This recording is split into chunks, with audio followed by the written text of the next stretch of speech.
This is The Haunted Library. I'm Yasmin Khan, curator of the Museum of Truth and Lies.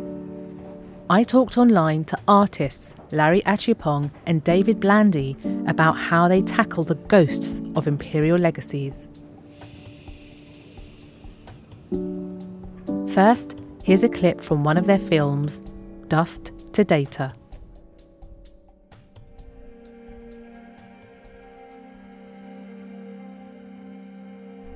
The past feels like such a lonely place these days, forgotten and left in place of the future. A terrible fiction that will bind us because of that which has been suppressed, dismembered.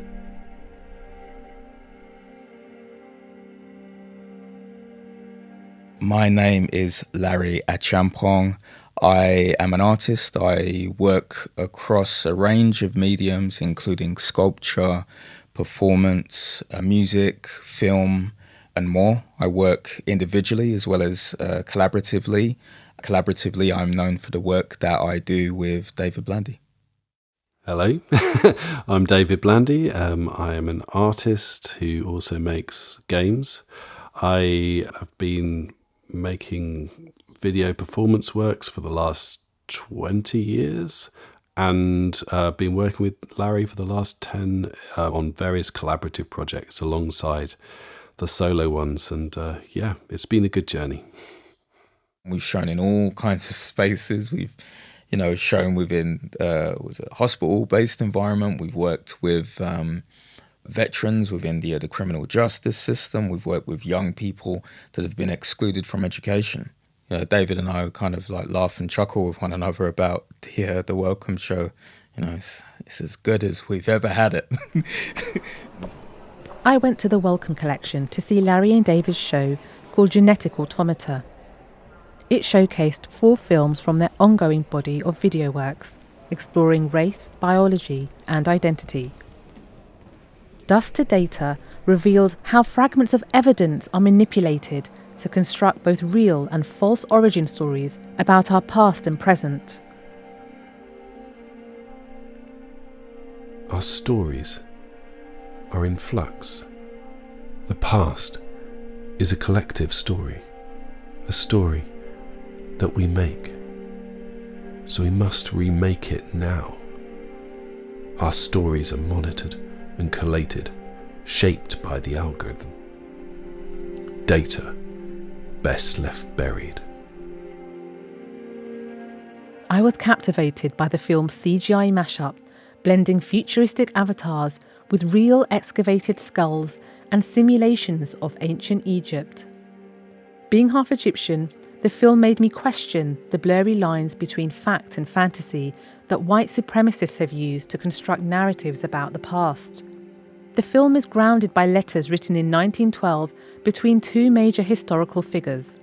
Flinders Petrie was a British archaeologist who spent much of his time digging in Egypt. He also dabbled in eugenics and used archaeology to justify colonialism. Yeah, we were thinking about everything around archaeology and the way that it's been used in terms of trying to justify certain racist ideas, like different skull size being associated with different levels of intelligence, which is something that Petrie was trying to prove in Egypt. Petrie's racist theories were rejected by many intellectuals, including William Du Bois, a Black American sociologist and civil rights leader. And then we also had that conversation between Du Bois and Petrie, because there's this little letter exchange that the work starts with, where Petrie is congratulating Du Bois on Souls of Black Folk and kind of the insight that he has, and Du Bois is having none of it. The intention, driven by the beating pulse, and the need to speak. This need to harbour the environment is in its design racist. A righteous cause driven by a folly. You're terrified that if the understandings change, everything will fall apart. That was another haunting film clip from Dust to Data, narrated by Professor Larry Barham, who researches African archaeology at the University of Liverpool.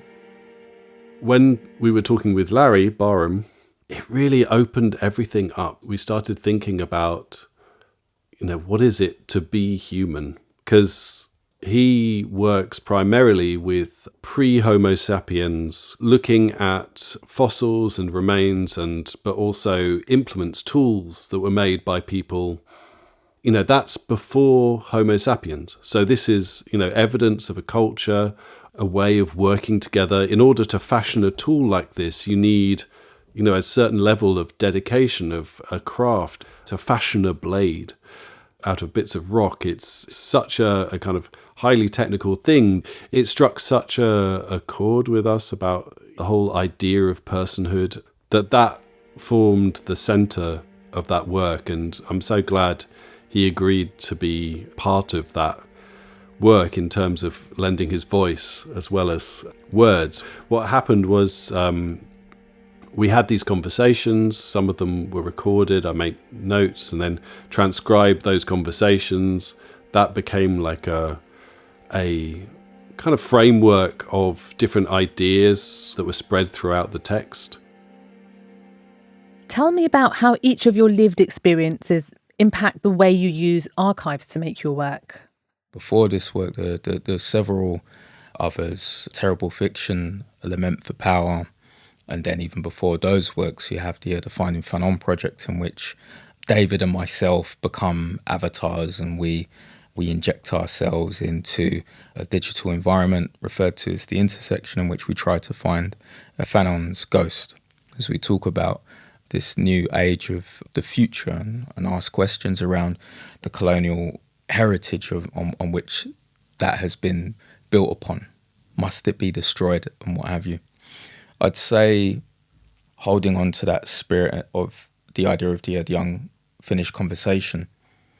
With David and I think whether we're exploring some of these historical conversations and narratives, somewhere in between that, we also bring ourselves into that. So we bring our own relationship there, right? And David and I, we've only really known each other for 10 years. We've known about each other's practices like longer than that, but our practices emerged at various points in time. I kind of nickname him like Big Bro because he's been doing what he's been doing for a bit longer than me, nearly 10 years longer than me. Irrespective of the fact of how we're able to connect on these aspects of culture, popular culture and such, having played video games, if you imagine them as pieces of literature and we kind of like recite them, we talk about them and so on. Quite simply, our experiences as a result of our backgrounds, class-wise, racially, they still create conflicts for us, and they also create conflicts for our relationship. So the finishing kind of like lines that I bring to the table, it's playing with that aspect of that multiverse or time travel. It's going back and forward at the same time. It's bringing it back to where David and I are sitting and seeing history as we know it unfold, really. So in a way, we're also pushing one another or challenging even the relationship, which is important. I think is important when, even in general, for people who have relationships in which the experiences that one may have versus the other, or the power or the privileges that one or the other may have in different spaces becomes apparent. Do you feel museums are becoming better truth tellers? Yeah, things that have changed, or perhaps things that haven't, as far as like truth telling goes within, the museum sector. I mean, of course, if we think about 2022, that was kind of like the later kind of edge of sorts of the lockdowns, pandemic-wise, right? The world was opening up to the new normal, in inverted commas. We've been indoors for over 2 years, and a lot of so-called learning had been taking place, black squares, the Blackout Tuesday type thing, loads of museums around the planet, not just nationally, but internationally, talking a lot about the so-called work that they've been doing and the the allyship and all of that kind of stuff. With that, some funds, of course, became available, but I mean, a lot of people lost their jobs and lost work. The creative sectors, both David and myself lost work, and on a personal level, there are shows that I did that didn't take place. There's a solo show that I did at a gallery called John Hunter Gallery, which only existed for 2 weeks. I call it the show that never existed because no one really got to come and see it. So, in terms of like truth telling, I feel quite dubious, actually, if I'm honest with you, with the museum space. Now, that may come across as quite a contradiction, because I make work, me and David make work, which, go within institutions sometimes or museums. There's been more than one occasion when I've been critical of some of these approaches, when I've been told, you just bite in the hand that feeds you. Well, I'd actually like to reverse that notion, in the sense that those of us as creators, as makers, practitioners, and even from the people who turn the lights on through to the people who clean galleries and museums and such, without us, these spaces don't exist. They're just empty environments, right? So in fact, we feed them, not the other way around. But as far as truth goes, I do still feel quite dubious about it. At the moment, there have been many protests around the world regarding Palestine, likes of the Congo, Sudan, and so on. There's been a hell of a lot of silencing of voices that have been being critical towards spaces that either have not been divesting from funds that are connecting to, the Zionist project, for example, or even calling out the problematic nature of that history, right? Whereas within the likes of 2022, if we think about that, right, the invasion of Ukraine, discussions around migrants in that respect, where the skin tone is the right tone, or what's white is right, as it were, comes into play, then it's all good. When it's not, then we're talking about people as terrorists, not people who are fighting for freedom, not people who are outcrying at the injustices that have been happening to them. There was the projecting of the Ukrainian flag on the side of the building. Yet we see on our screens what's happening with Palestine or the likes of Congo, Sudan. There's nothing. What's going on? So the thing is, it's a continual conversation, but that doesn't happen. That doesn't happen without pressure, and the pressure comes from the people, that resistance and that fight for those voices that have been unheard to be allowed to not only be heard, but to actually exist. So, I'd say the truth-telling really comes from the people and doesn't come from the institutions. It comes from the pressure that the people put on institutions, and then the institutions, as a result, respond to that, not the other way around.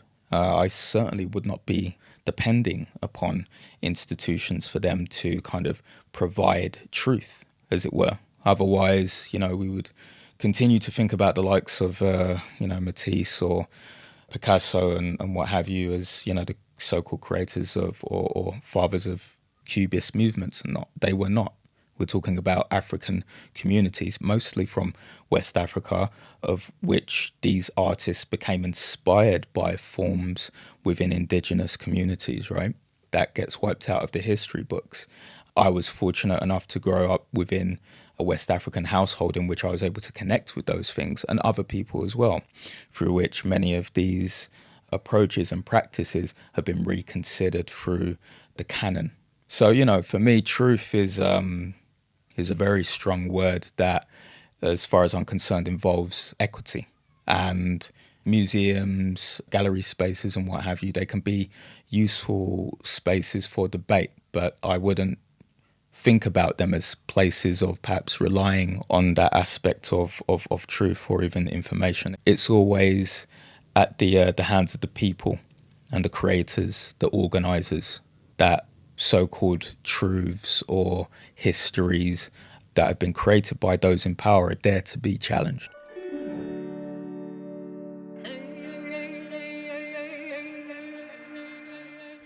I'm interested in what you think are the barriers that get in the way of museums being reliable truth tellers.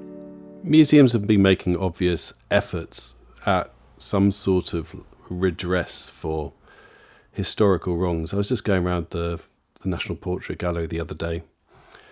You know, it has a room with relics of empire, paintings that would have been displayed without comment probably 20 years ago, now displayed with kind of addendums saying how effectively, how it's propaganda, propping up a system. And, you know, these sorts of small gestures, they do make a difference to the way it's seen. But I think fundamentally, museums are caught in a place where they are just emblems of establishment. It's where the power is held. And so they're beholden to all sorts of pressures not to speak of certain things, like Larry was saying. You know, it's to speak in favour of Russia getting out of Ukraine, fine. To speak in favour of Israel getting out of Palestine, not fine. That's not mentioned. It's not part of the discussion. And, you know, these spaces are, well, they're beholden to certain types of power, and, you know, in the form of money, and often they're answering to government even, and so can only ever work against a, I guess, general narrative in subtle ways, rather than really the radical shifts that need to happen to turn these spaces into something that actually reflects a form of holistic worldwide reality, rather than just Britain's story of itself, which is what museums are there to tell, really. You know, how to break out of that when the main narrative is always so nationalistic, essentially. Yeah, we've got a long way to go, I would say.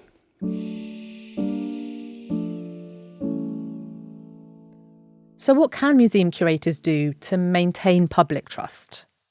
You know, like we're living in the age, for example, of like the curator as the rock star. That in itself is a poison chalice, just as, you know, the artist as a rock star even, right? And we've had that kind of point. It's still somewhat in the air in this age of social media. If you look closely at a lot of like institutions that do public shows, there's a reliance on communities, on local communities, quite simply because we know that in order to tell stories, we need to speak in as the institution, invite communities to have conversations. I think we still live in a point in time in which that relationship is extractive, the taking of the stories, but there isn't the taking care of or the looking after of the people within these areas. Now, you know, a few days ago we had the 7th year anniversary of the Grenfell disaster. Now I know and I am aware that the likes of Serpentine and other, you know, local like galleries and such, like, you know, did their little letter thing and invited communities to come and check out a show that, you know, Stephen Queen had. Like, really? Can we honestly not do better than that? I think we can. I'm talking as somebody who comes from a low economic background and used to go to church in a way that most people who go to Catholic or Protestant churches would not understand. I come from a Ghanaian heritage of background in which many migrant peoples would organise within community centres on a weekend.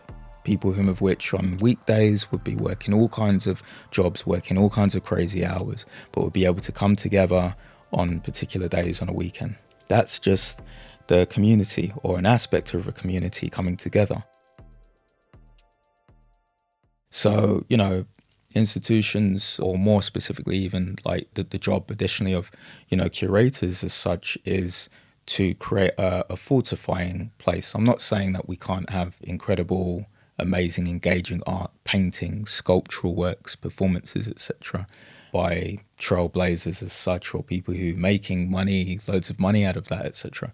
But I think, you know, the question of what and who it's for has become way more louder now than it ever has been in history. The reason why that is because of the internet, you know, the dissemination, of course, of information, and people, the general public, even communities who perhaps have been shunned from these spaces, are becoming even more aware of what galleries kind of don't function as versus what they do function as. So I think it's the hope really lies in the people, but allowing the space to be taken on, to be utilized, to be challenged around, the period of, well, not 2022, but before that, I think 2021, I believe, the likes of Turner Contemporary, for example, opened up their doors in which, People Them Collective were invited to create a show which kind of like questioned approaches to people of colour within local communities, people from working class and lower class backgrounds and such.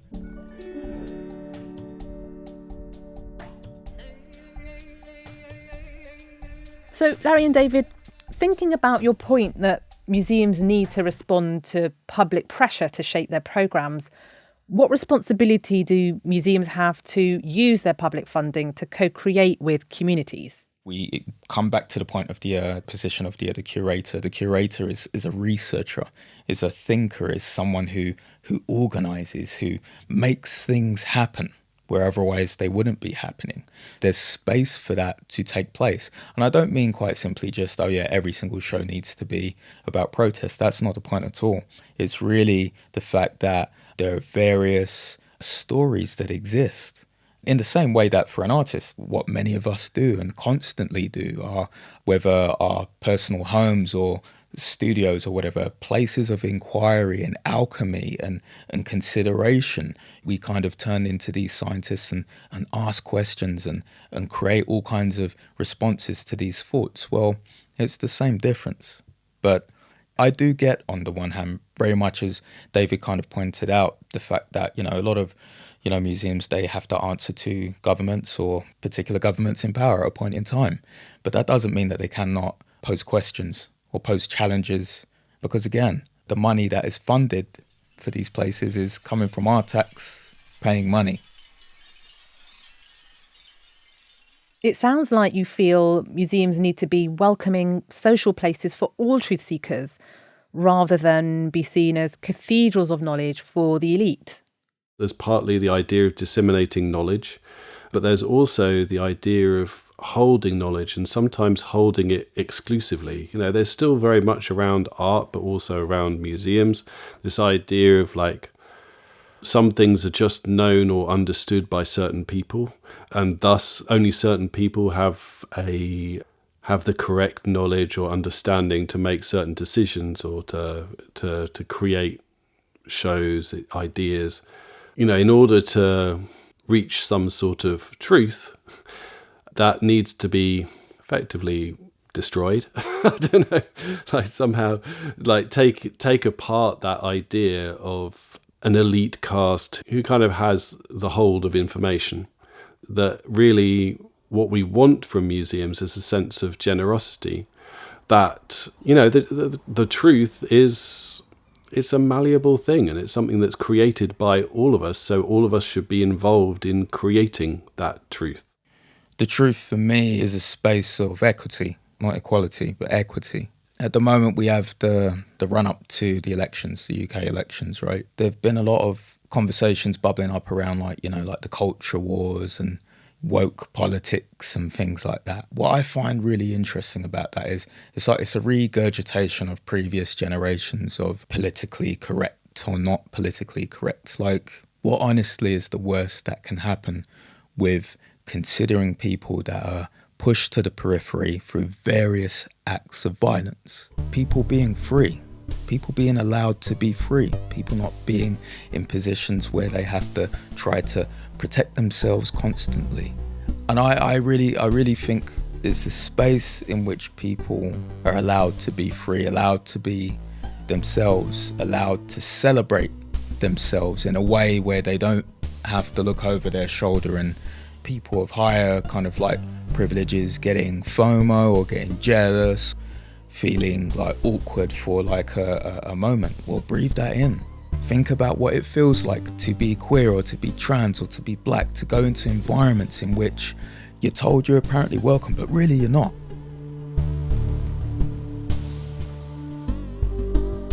And David, where do you get your joy from when you're tackling such gritty themes in your work?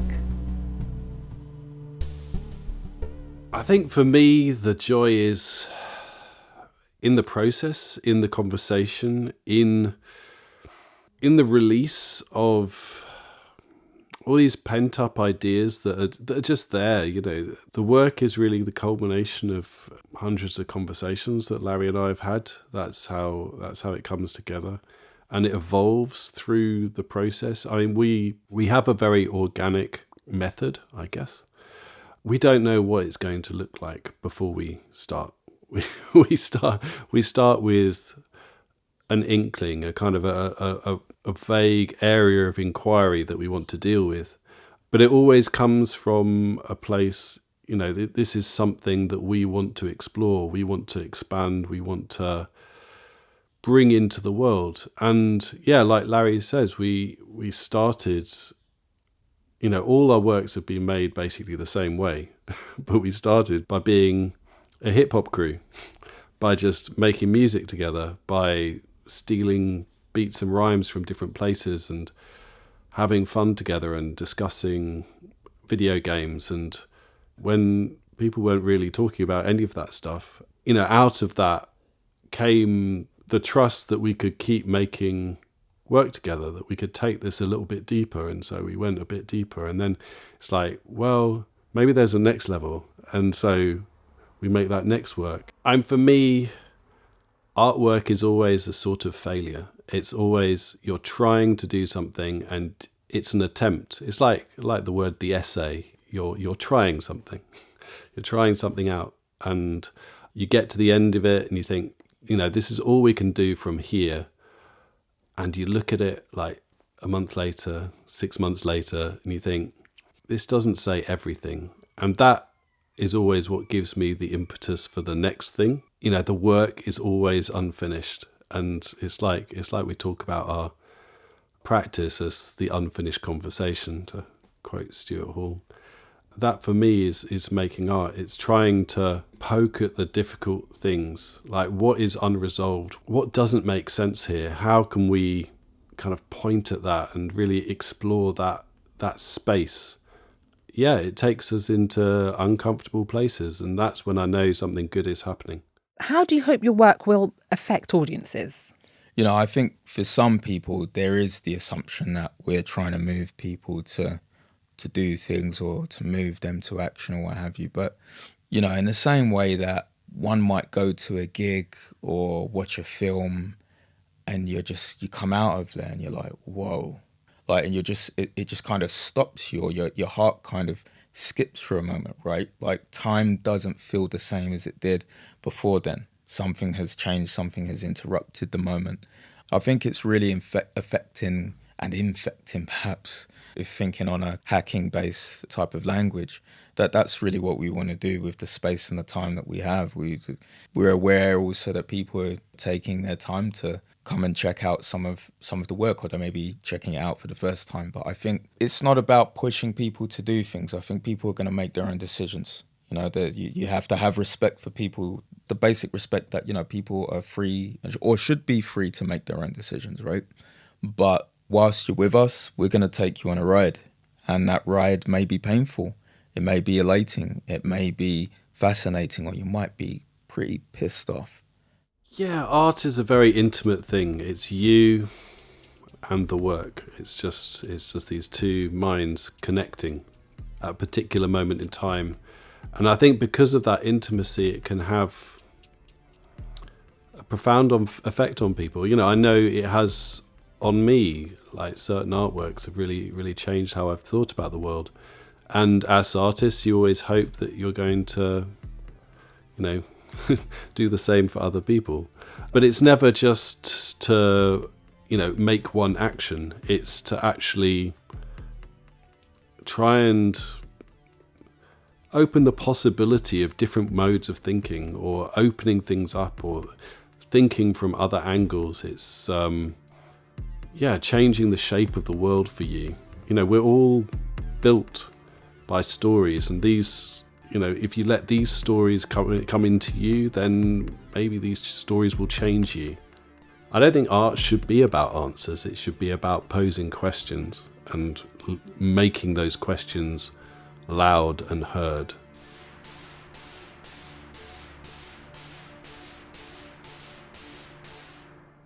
So what's your next big project? We want to make a video game. So I think that's going to be the next work. I think it's going to be quite visceral, it's going to be quite raw, and I think it could be really, really interesting. Don't you think, Larry? Always, mate. You know me. Yeah, no, I'm really excited by it. I think, we've now hit 10 years in our collaborative practice. Of course, we're still making individually, but there's, as you say, there's more to go, not just as individuals asking the continual question of what next, or the unfinished conversation, as it were. But I think now we have an actual, track record, and we've built that respect through what we've done together. There is space to open up new avenues, and we've been talking about them for quite a while, Yasmin. So yeah, really, really excited about that aspect of interactivity, but putting the challenge here. So you've got the evidence, but for us to make an actual video game, I don't mean this kind of stuff that goes in galleries that says it is a video game and and again, that stuff's okay, but like, I'm interested in continuing to make stuff for the people, not just for a select few. It's kind of just touching the surface. Like, I think we've got space to really push the avenues and challenge them. And gaming is in quite a interesting place as far as its position within the world, whether you like it or not. It's the largest entertainment form on the planet, period. You don't need to write an essay about it. You don't need to, the numbers are there. So that it's not just fiscal, it's cultural. My kids, even as we speak, they're playing in different worlds and planets on roadblocks, and sometimes they're building some and putting them apart or what have you. For me, I think the excitement of the next project is how we build work that exists irrespective of the very existence of galleries or even, museums themselves. They're interesting places, don't get me wrong, but they're still quite contentious in a lot of ways. And I don't think that there are spaces that hold complete answers.